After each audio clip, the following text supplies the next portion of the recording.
Good afternoon again, everybody. Again, February 14th, 2023, 1:16 p.m. Just a quick reference on the fraud and corruption. As I had stated weeks ago, when all of this corruption started, or the frauding of Mr. Bolt started, the events of corruption did not just concern Mr. Bolt. Mr. Bolt was just the tip of the iceberg, the tip of the spear that exposed what was going on. And again, the silver lining is that if it wasn't for Mr. Bolt's celebrity, many people wouldn't have known what was going on. It would have just been covered up. And the many facets of corruption that's been exposed in these institutions would be hidden, and we'd be going on about our lives as if, nothing is happening or happened. We'd have just heard that, they caught two people at NCB, or they caught two people at Sided Core, and they're going to go to trial. Nothing else. We would not learn of the intensity, the frequency, the amount, the savagery of which these people have been going in and stealing from people. That said, it's even more necessary for us to recognize that we have to address the matter of corruption in these institutions to ensure that this never happens again. And I'm bringing that up because I've said it before and will continue to say it, because a lot of the attention that was focused on Mr. Bolt and his money, I see it waning. It's dying down. The news cycle, the people are getting, tired of it or frustrated with it. They're bored, they're aggravated. It's the same subject matter over and over again. My opinion is that we need to focus on corruption as an agenda, and not just what is happening or happened to Mr. Bolt. All the other people that have been damaged must be also given some attention. But beyond that, I'm bringing up this issue again, not so much for the bloggers or for us who are just listening. I'm reaching out to the people who have been damaged, have lost their money, and probably will never get back that money, to again come together, have your attorneys connect with each other's attorneys, and if your attorneys won't do it, or you can find attorneys that are willing to do it, come together by yourselves together, and file a class action suit. I'm pretty sure a whole bunch of you who have money at SSL or in those other institutions that they discovered the fraud are smart enough, are intelligent enough to file a claim, and just don't let this matter die down without it being addressed in the courts. And even though I've pointed out that there are certain judges in the court that you can't trust, and I've listed some of them, I'm saying to you, still file. And what you do, when your matter is coming up, you write to the registrar or the Chief Justice, if he's still there, and let him know, based on the information that's out there about these corrupt judges that have been working with Capital One and John Graham and Alexis Robinson to defraud me and my partners of property and money in the form of damages, then you don't want those people on your matter. You have a conflict of interest with those judges. Let them give them jobs to go check people coming through the main door, because that's where they belong. In fact, they don't even belong in the courthouse. They should be ejected. But if the Chief Justice don't want to take them out, make sure they're not coming on your matters, because they're bad news, period. Bad news for you, the society, the Jamaican economy, the Jamaican democracy, and our lives and our future lives, our children's lives, into infinity. Because their bad decisions can end up costing this country its survival.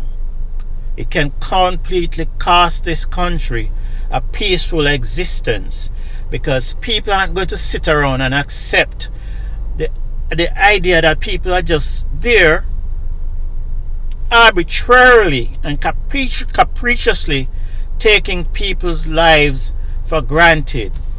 No remorse about their actions.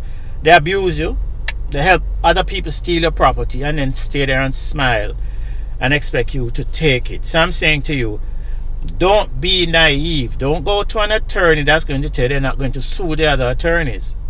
And as I've said to Mr. Bolt, when I said Mr. Bolt, I should have addressed it and said, because there is speculative evidence or circumstantial evidence that the Prime Minister knew about what was happening over SSL, then he needs to be given the opportunity in the court of law to say what he knew or didn't know before he took out his money, or why he took out his money.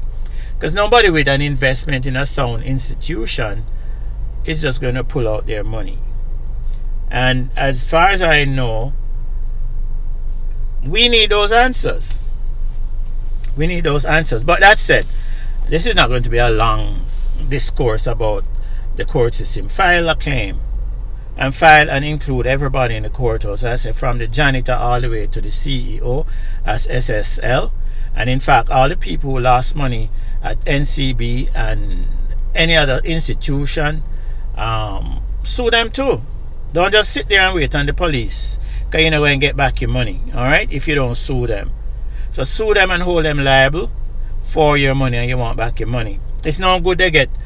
And as I said to you before, especially the institutions cannot go to prison. That's why people do corporate documents and corporations. They can't send them to prison. They might sanction them, they might try to close them down, but that's it. And then the persons who are inside the shell of those corporations working will quickly escape scrutiny because of what is called a corporate veil. A person isn't personally liable for what an institution does. So even if they were the bad decision makers or the scamsters or the fraudsters, they can easily walk and say these decisions were made in the capacity of a corporate officer, and therefore the corporate veil protects them. So be smart. As I said, stop being reactive and become proactive, and think of every angle that these people can use to get out. Now, I know if they were engaged in fraud, then I believe they can be held personally liable. So if they knew about what was happening to SSL or inside there or in the bank, because all these institutions had auditors, so somebody should have caught that or known the ill actions that were taking place there and should have done something about it. In fact, when you sue, find out who are the companies that did the auditing and pull them in as well, because if they did auditing, they must be able to, whether they take them in as part of the defendants or as character witnesses or witnesses, then you need to identify them too, because they must say why is it that they didn't discover these matters. That's negligence on their part. So if we want to progress along a path of intellectual activity, let's use the courts. Let's not just be out there shouting and blurting out and creating all kind of hysteria without solutions. Those things create stress and hurt people physically, damaging their health. So the persons who are damaged are probably there stressing themselves out, don't know what to do, don't know what actions to take. Use the courts, and let's in tandem with holding the court, using the court, let's hold the court accountable by exposing the people that are there committing all kind of wrongs, and so demand that they remove them and don't handle your matters. But don't just sit there and accept that the news cycle dead, with the news cycle dying, then your matter will be shoved under a rug and into a long investigation by law enforcement, and that's not going to do you any good. And the fact is, as I said, the FBI presumably are here doing investigation, and that's good. My opinion originally and still is that because of our sovereignty and perception around the planet and the globe about black people and our inability to manage our affairs, our third world countries, we should have done the investigations ourselves, because there's nothing hard in doing it. I mean, everybody knows the simple process of checking the books and bringing in auditors to check the information. So again, disappointingly, we are faced with that dilemma of having an international body from a sovereign country, another country, come into our sovereign country to check out our literally become our law enforcement agency, because our law enforcement has been sitting on their hands and their butts and not doing anything. And we can verify that because again, we are subject to their lack of capability. And I don't think it's lack of intelligence or interest. They just don't care. They just don't care to do their jobs. And whether it's they're going through a period of depression, professionally or other, then we need to also address that in law enforcement. Because the fact is, I shouldn't be on this channel talking about matters and criminal activity and people scamming you and corruption when the police have the information in their hands and nothing is being done about it. So for the persons again who are victims of the crimes, those we have heard about and those we haven't, make sure you take the necessary action. If you, as I said, you can't afford an attorney, file the documents yourself. Read the rules. It's simple. That's one good thing about the Jamaica civil procedure rules when it comes to filing. They tell you if you lost over a certain amount of money, you file it in the Supreme Court. I think it's over $1 million, so check it. But the documents and the written word is there for you to follow. And the claim forms are very simple to follow. Just make sure you read and follow. And the other thing is, make sure you get persons who serve the documents on time. Because if they don't serve it on time, then the statute runs on it and the claim becomes null and void, and you have to go through and repay and refile again and again until you serve the person. So again, follow the rules. But what that does is, if you can't find an attorney, or you think the attorneys are costing you too much, get together as a group. And if the group doesn't want together, do it individually. Because what could happen, and you could apply under the rules of the court when you file and serve your complaint, persons with attorneys who filed suit against these individuals as well, you can probably apply to the court for the court to bring everybody in under one umbrella. In fact, the court can order the class action itself if the matter has a lot of people involved, and so you become co-counsel with those other parties with attorneys. But do your own work, do your own research, that you would have to negotiate the settlements with these institutions, because chances are if you sue them, they'll try and settle it, especially the ones that wants to survive and they do have enough liquidity to cover you. You can probably negotiate and get back, if not all your money, at least a significant part. Don't focus on the criminal thing. Don't get distracted with the criminal investigation. That's not going to help you. That's only going to say to court that these people, confirm that they committed a crime. But you already know that. We already know this because the auditors and the accounting records prove that and knows that. So again, that's why I said I don't know why the FBI was called in on a simplistic thing like this.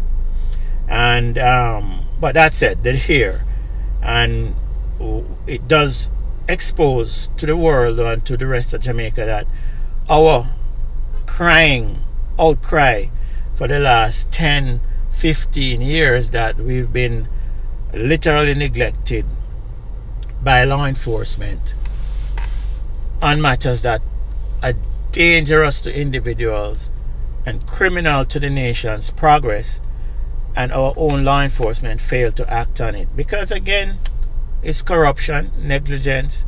And I repeat, we filed the papers with the Anthony Anderson, the what you call it, Commissioner of Police. Nothing. Again, don't wait too long, because you want to catch them while the iron is hot, because this way you can incorporate a lawsuit against everybody and then settle and get back some of your money.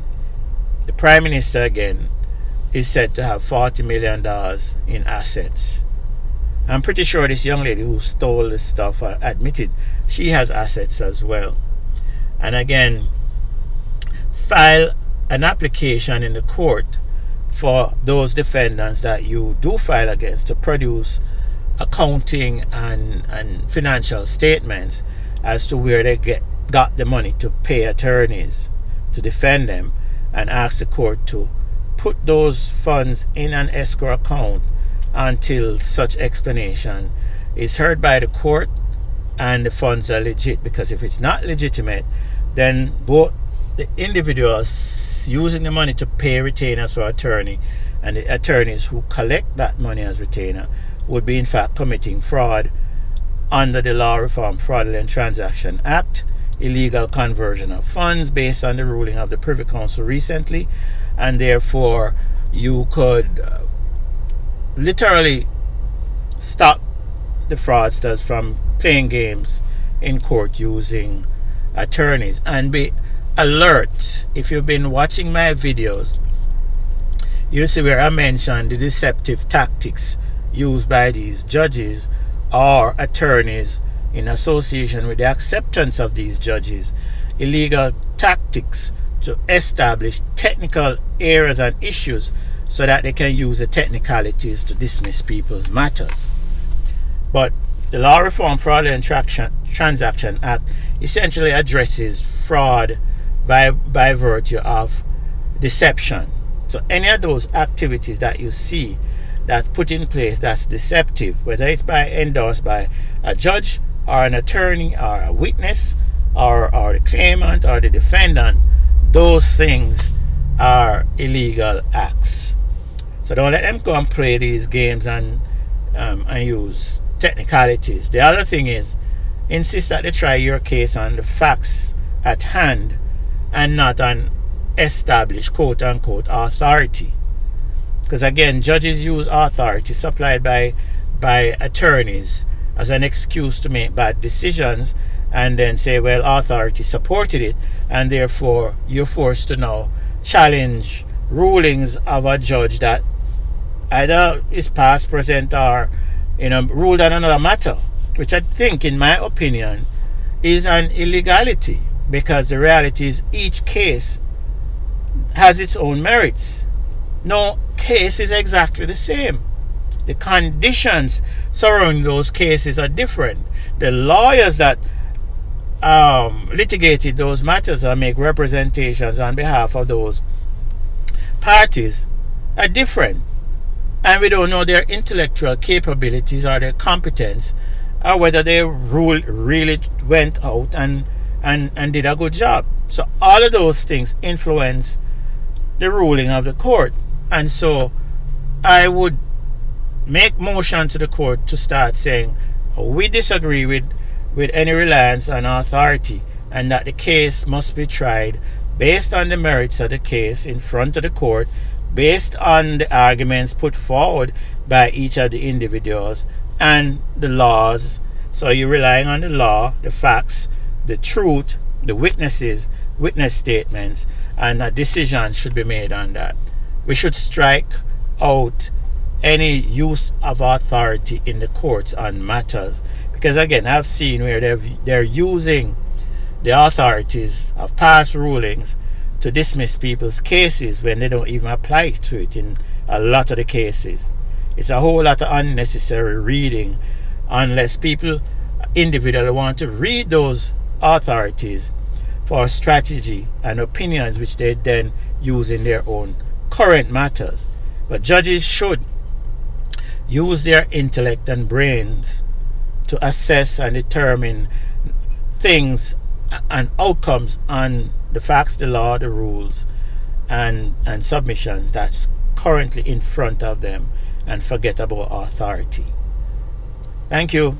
Have a good one. Have a safe day. And again, you have a role to play. Everybody has a role to play. And everything I've said and done, even if it seems like it doesn't apply to you, it does. You have the right to legal protection under the law, under the Constitution, and you have the right to have and make sure your case is tried without prejudice of other decisions made in other matters.